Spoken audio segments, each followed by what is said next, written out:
बच्चों, आज हम बात करेंगे हमारे नेक्स्ट चैप्टर की, यानी इलेक्ट्रिसिटी। फिजिक्स का ये चैप्टर है जो कि इलेक्ट्रिसिटी, उसी को हम लोग इलेक्ट्रिक करंट बोलते हैं। सीबीएसई ने इस चैप्टर में से एक भी टॉपिक को रिड्यूस नहीं किया है, ठीक है, डिलीट नहीं किया है। तो यह जो हमारा चैप्टर होने वाला है इलेक्ट्रिसिटी, यह एग्ज़ाम के व्यू से बहुत इम्पोर्टेंट है। इसमें जो है बहुत सारे न्यूमेरिकल्स हैं, बहुत सारे इम्पोर्टेंट टर्म्स हैं जिसको हमें पढ़ना होगा, जो बार बार एग्ज़ाम में पूछे जाते हैं। तो आइए हम इस चैप्टर को बारीकी से पढ़ते हैं। इस चैप्टर में इलेक्ट्रिक करंट, तो इलेक्ट्रिक करंट कहते किसको हैं? तो देखिए, इलेक्ट्रिक करंट किसको कहते हैं, ठीक है। तो देखिए, इलेक्ट्रिक करंट क्या होता है? The rate of flow of charge, the rate of flow of charge मतलब क्या कि कितने समय में कितना जो है चार्ज फ्लो कर रहा है, that is called electric current. कितने समय में, how much time and how much charge is travelling is called electric current, कि कितना चार्ज जो है कितने समय में मूव कर रहा है, उसी को तो इलेक्ट्रिक करंट बोलते हैं। तो हम इसको ऐसे भी लिख सकते हैं, electric current equal to charge by time. How much मतलब इलेक्ट्रिक करंट का, इसको ऐसे भी हम लोग डिफाइन कर सकते हैं कि कितना चार्ज कितने समय में मूव कर रहा है, उसी को इलेक्ट्रिक करंट हम लोग बोलते हैं, ठीक है। यह जो इलेक्ट्रिसिटी है, यह जो इलेक्ट्रिसिटी है दो प्रकार का होता है, ठीक है, चार्ज के बेसिस पे, ठीक है। एक होता है स्टैटिक इलेक्ट्रिसिटी और एक होता है करंट इलेक्ट्रिसिटी।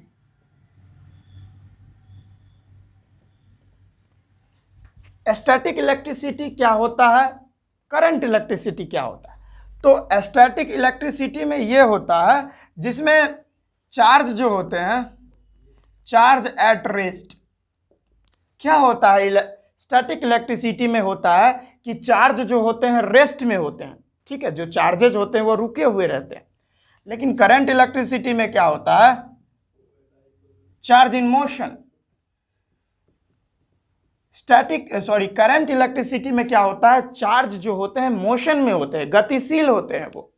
तो एक्चुअली बेसिकली जो है हमको करंट इलेक्ट्रिसिटी पे ही यह चैप्टर बेस्ड है, तो करंट इलेक्ट्रिसिटी के बारे में ही हम लोगों को पढ़ना होगा। करंट, देखिए बच्चों, ये जो इलेक्ट्रिक करंट था कि how much charge is travelled in how much time is called electric current, हमने पढ़ा। तो इसको हम लोग ऐसे भी लिख सकते हैं, यह जो चार्ज है, चार्ज का ऐसा यूनिट कूलम्ब होता है, चार्ज का ऐसा यूनिट कूलम्ब होता है जो हम लोग आगे पढ़ने वाले हैं।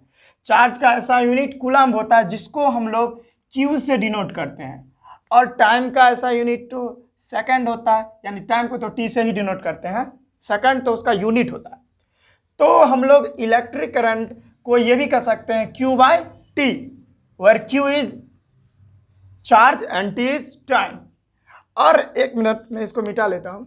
देखिए बच्चों, ये जो इलेक्ट्रिक करंट होता है ना, इसका ऐसा यूनिट क्या होता है? SI unit of electric current होता है एम्पियर।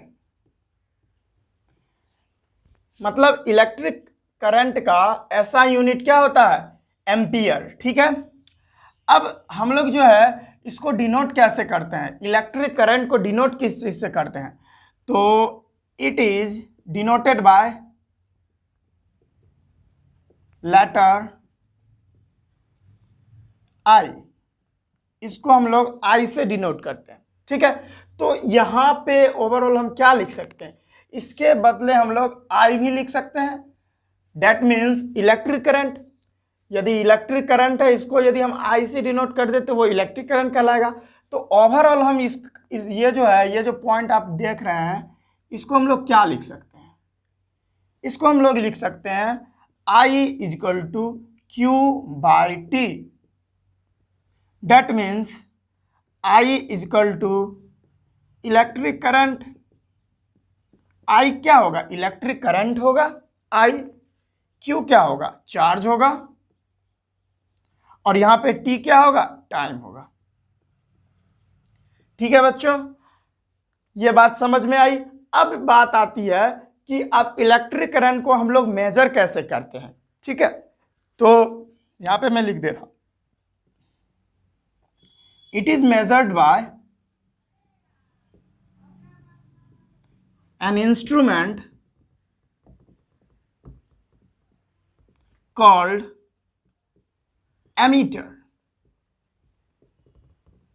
इसको जो है इलेक्ट्रिक करंट कहीं भी फ्लो कर रहा है, कोई भी कंडक्टर से इलेक्ट्रिक करंट फ्लो कर रहा है, कितना कर रहा है फ्लो, इसको मेजर करने के लिए हम लोग एक इंस्ट्रूमेंट का यूज करते हैं। उस इंस्ट्रूमेंट को हम लोग एमीटर बोलते हैं। ठीक है, एमीटर और वोल्ट मीटर। ठीक है, ये क्या होता है इसके बारे में हम लोग नेक्स्ट वीडियो में देखेंगे, कैसे उसको हम लोग जो है कंडक्टर में कैसे हम फिट करते हैं, सीरीज में करते हैं कि पैरेलल में करते हैं, ये सब का जो है हम लोग डिस्कशन नेक्स्ट वीडियो में करेंगे। फिलहाल में हम लोग ये जानते हैं कि इलेक्ट्रिक करंट जो होता है उसको हम लोग एमीटर से मापते हैं। ठीक है, एमीटर से मेजर करते हैं। ठीक है, तो अब हम लोगों ने ये देख लिया। ठीक है, हम लोगों ने क्या देखा ओवरऑल, यहाँ पे देखिए, the rate of flow of charge is called electric current, कि कितना समय में जो है, कितना अमाउंट में जो है ये चार्ज जो है ट्रेवल कर रहा है, उसी को इलेक्ट्रिक करंट बोलते हैं। इसका एसआई यूनिट एम्पियर है। इसको हम लोग आई से डिनोट करते हैं, इसको हम लोग एमीटर से मापते हैं। ठीक है, ये इसका फार्मूला हो गया, I is equal to Q by T. I electric current, Q is equal to charge and T is equal to time. तो ये जो है कुछ बेसिक बात आपको समझ में आई होंगी। अब हम लोग नेक्स्ट इसके बारे में जानते हैं। अब बात करते हैं एक कन्वेंशन की। ठीक है, एक कन्वेंशन क्या है? कन्वेंशन कहने का मतलब है कि यह जो है माना जाता है। ठीक है, ऐसा इसलिए देखिए मैं बता रहा हूं, एक हम कंडक्टर लेंगे, कोई कंडक्टर, ये मान के चलिए कंडक्टर है। ठीक है, इस कंडक्टर में इस डायरेक्ट ये पॉइंट मान लेते हैं एक्स और ये वाई। ठीक है, इसको एक्स वाई मान लेते हैं। देखिए, यदि इस डायरेक्शन में इलेक्ट्रॉन जा रहा है, इस डायरेक्शन में क्या है, ये इलेक्ट्रॉन का डायरेक्शन है। यदि ये डायरेक्शन इलेक्ट्रॉन का है, ये डायरेक्शन इस डायरेक्शन में, यानी x टू y यदि इलेक्ट्रॉन जा रहे हैं x से y की तरफ, इधर, ठीक है, इधर x टू y यदि इलेक्ट्रॉन जा रहे हैं, तो इलेक्ट्रिक करंट का डायरेक्शन ठीक इसके अपोजिट माना जाएगा। इलेक्ट्रिक करंट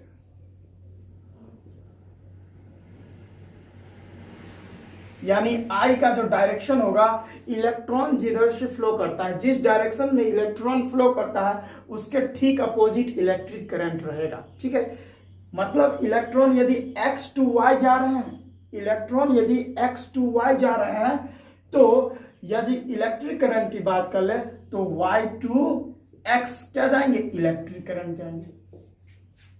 ठीक है, समझ रहे हैं?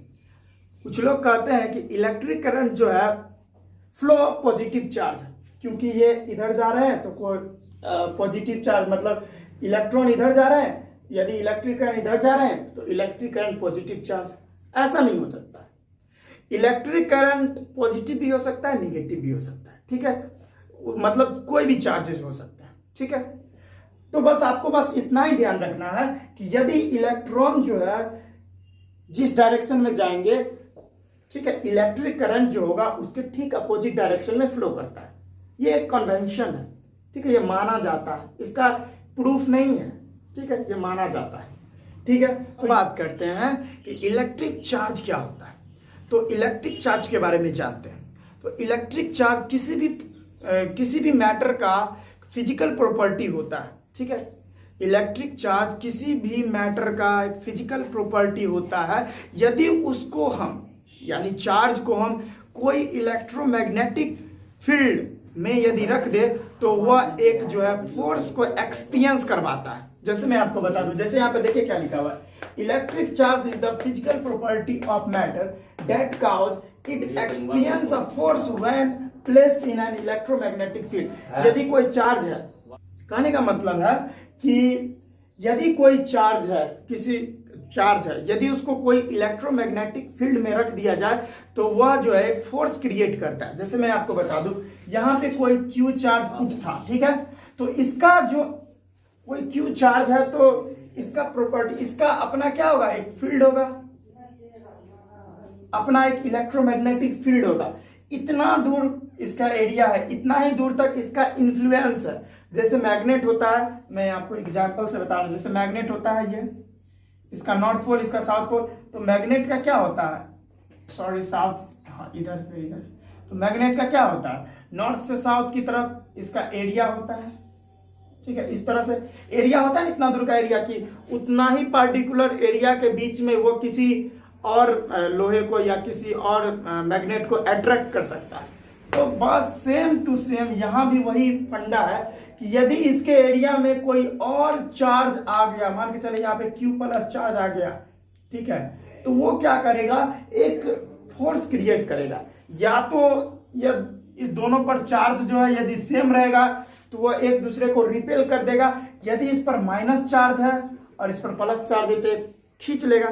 तो खींचने में जो फोर्स क्रिएट करता है तो वो भी एक प्रकार का फोर्स ही है। तो क्या कहता है कि कोई भी चार्ज को यदि इलेक्ट्रोमैग्नेटिक फील्ड में रख दिया जाए तो वो क्या करता है, एक फोर्स एक्सपीरियंस करवाता है। तो ये तो बात हो गई उसकी चार्ज की। अब बात करते हैं चार्ज जो, अब बात करते हैं चार्ज का एसआई यूनिट क्या होता है। एसआई यूनिट जो होता है चार्ज का वो होता है कूलम। क्या होता है, कूलम, जिसको हम लोग डिनोट करते हैं डिनोटेड बाय, यह जो कूलम है इसको डिनोट किया जाता है किस चीज से, लेटर क्यू से हम लोग इसको डिनोट करते हैं चार्ज को, ठीक है। अब ये हो गया एसआई यूनिट, इसका कूलम हो गया डिनोटेड बाय क्यू। अब जो है यह जो चार्ज होता है इसका कुछ प्रॉपर्टीज होता है, ठीक है। अब उसके बारे में हम लोग जानते हैं। जो हम लोग बात करेंगे प्रॉपर्टीज ऑफ चार्ज, चार्ज का प्रॉपर्टी क्या होता है। तो देखिए बहुत प्रॉपर्टी होता है चार्ज का। तो देखिए कुछ प्रॉपर्टी है, जैसे मैं एक बात कर लूं, यदि प्लस जो है प्लस चार्ज क्या करेगा, एक प्लस चार्ज है दूसरा भी प्लस चार्ज है, तो एक दूसरे को क्या करता है, रिपेल करता है। क्या करता है, रिपेल करता है, ठीक है। यदि माइनस चार्ज रहे, ठीक है, और माइनस चार्ज रहे, ठीक है, माइनस चार्ज रहे फिर भी एक दूसरे को रिपेल करता है। यदि तीसरा केस ले हम, यदि प्लस चार्ज रहे और माइनस चार्ज रहे तब एक दूसरे को क्या करेगा, अट्रैक्ट करेगा। तब क्या करेगा, एक दूसरे को अट्रैक्ट करेगा। तो ये बात आप ध्यान में रखें, यदि प्लस चार्ज रहेगा तो एक दूसरे को रिपेल करेगा, माइनस चार्ज रहेगा माइनस चार्ज एक दूसरे को भी रिपेल करेगा। फिर भी यदि प्लस रहे और माइनस रहे तब एक दूसरे को अट्रैक्ट करता है, ठीक है। एक और बात हम लोग जानते हैं कि ये जो चार्ज जो होता है ना, चार्ज है additive nature.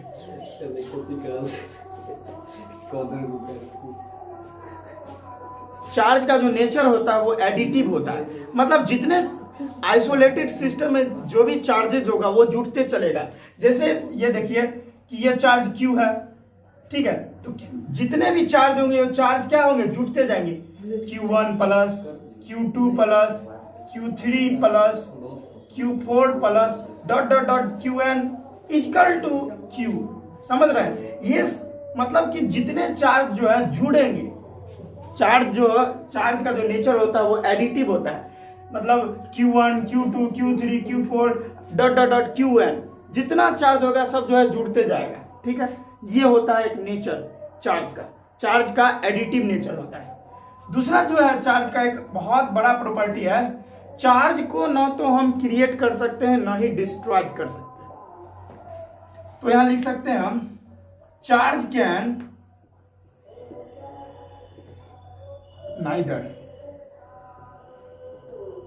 neither be created nor be neither charge can neither be created nor be destroyed. मतलब चार्ज को ना तो क्रिएट किया जा सकता है ना ही डिस्ट्रॉयड किया जा सकता है। मैं एक एग्जांपल से बता रहा हूं आपको। यदि हम यूरेनियम 238 लें जिसका एटॉमिक नंबर 92 है, ठीक है, वह जो है क्या बनेगा, ठीक है, वह स्प्लिट होने के बाद बनता है थोरियम जिसका जो है 90 होता है एटॉमिक नंबर और 234 एटॉमिक मास होता है। प्लस में बनाएगा ये हीलियम जिसका एटॉमिक मास होता है 4, एटॉमिक नंबर 2। यहाँ पे देखिए, यहाँ पे 90 और 2, तो 90 प्लस 2 इक्वल टू 92। यहाँ पे एटॉमिक नंबर कहने का मतलब क्या, उसमें इलेक्ट्रॉन्स उतने होंगे। यदि हाइड्रोजन का एटॉमिक नंबर 1 है तो उसमें कितने इलेक्ट्रॉन्स होंगे, 1 होंगे।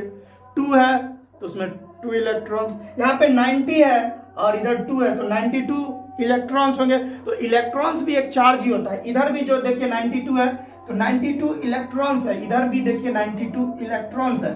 तो यहाँ पे चार्ज देखिए, यहाँ पे कहाँ डिस्ट्रॉयड हुआ है, ये यहाँ पे निगेटिव चार्ज कहाँ डिस्ट्रॉयड हुआ है, यहाँ भी 92 है, इधर जो रिएक्शन के बाद जो है इधर भी 92 है।